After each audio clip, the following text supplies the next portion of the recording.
What's going on? Dylan Conrad, Metabolic AF. Today I'm going to talk to you about women's fat loss and why it is so much harder for women to lose weight than men. Before I get into that, watch this on YouTube. Please like, subscribe, turn notifications on, Spotify, iTunes, read review, follow, algorithm, all that stuff. Really helpful. So women have actually dominated the sphere of dieting. I think 80% of Weight Watchers, Jenny Craig, all dieting programs are actually women, which makes sense when you look at why and how many women actually struggle with their weight. And so there's a couple reasons for this, and obviously what I'm going to be talking about today isn't going to be pertaining to women that are menopausal or women that are on birth control. I'll make a whole separate podcast for that. But when we're looking at fat loss, the reason why women have such a harder time losing body fat than men is the menstrual cycle. Okay, there's a 28-day menstrual cycle. The first half is called the follicular phase. The second half is called the luteal phase, and it makes it very, very hard to lose body fat because what is going on with the hormones. Now, I'm gonna make this. I'm gonna sum it up. And just kind of butcher by focusing on just two hormones that are the main ones.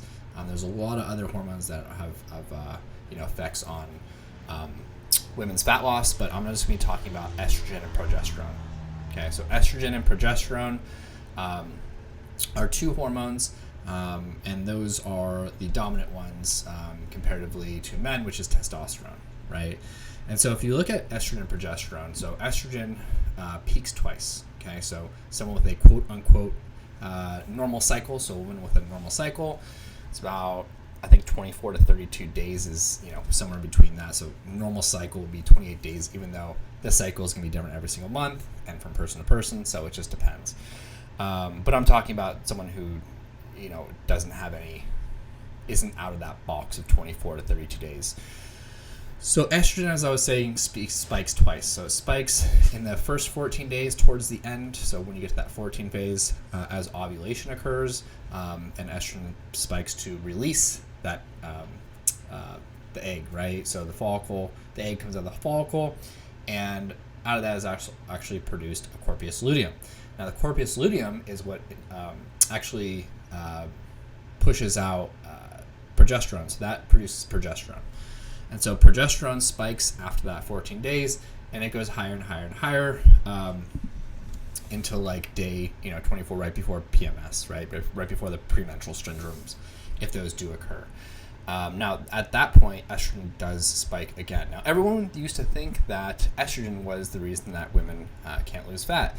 And while, yes, estrogen does have a propensity to women to store body fat, specifically on their lower body, progesterone actually has more of an effect. Okay, and so when progesterone, some good things that happen with progesterone when it does spike during the second half of your cycle, that luteal phase, is that your temperature goes up. So my wife included, a lot of women when they're trying to get pregnant will take their temperature because it shows them when they're ovulating, right? Because that temperature increases. What also increases when we increase temperature is your basal metabolic rate. So about 100 to 300 extra calories during this time can be burned.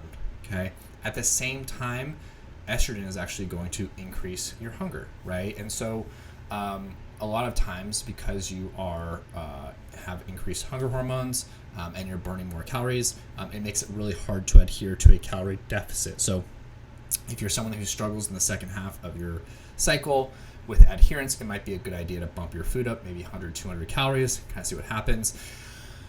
If not, this would be a really good time for you to really focus and get more of your fat loss in that second phase. Now, also what we're looking at is testosterone. So progesterone binds to the same site where testosterone binds to. So it is a testosterone inhibitor, and unfortunately, testosterone is what helps women build muscle mass. And so in that second phase, it's really, really tough to build muscle. Obviously, we can talk about training on the cycle to kind of match up with the cycle at a later date, but today I just want to cover this nutritionally. Okay, so we're getting hit in the face with hunger hormones during the second phase. Our progesterone goes up, our basal metabolic rate goes up. What also happens is as we increase progesterone, insulin's resistance increases as well. So insulin resistance, basically what that means is when you consume carbohydrates, they're stored as fat instead of energy, right? The other thing is that fat that you're kind of switching to when you're insulin resistant as energy.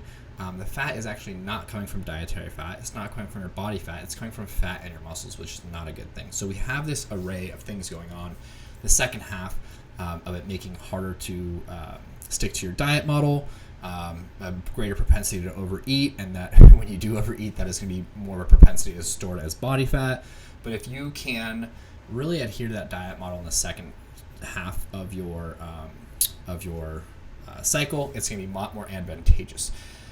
We talked about insulin resistance increasing on the second half, the luteal phase. That first half, the first 14 days in the follicular phase, insulin sensitivity actually increases. So if you are doing macros, it is a good time to adjust your macros and go lower carb on the second phase where you're more insulin resistant, and higher carb on that first phase, prioritizing strength training on that first phase when you're more insulin sensitive. So a lot more on this in the future. I just want to give you a 1,000-foot overview of kind of what's happening hormonally and why, if you have a normal cycle, it makes it a lot harder to lose body fat. Now, I know 65% of women are on birth control. There's a large population that either has a hysterectomy or is on menopause. And there's also people that are on HRT post that. So these are topics I will cover in the future. But if you are having a regular cycle, which a lot of our clients do, probably about half of them, a lot of them, are new moms, or they're trying to get pregnant and they're not on birth control or anything like that when they're 40s. And we work with a lot of that. So it's very helpful to know these things when you are having a normal cycle, so you can use this towards your advantage, and you just have a great understanding of why it is so hard for women to lose body fat. So anyways, I hope this helps and makes sense. It gives you a grand overview. I'll cover this more in depth in the future. But wherever you're listening to this, watch this, appreciate your time, love you, and enjoy the rest of your day.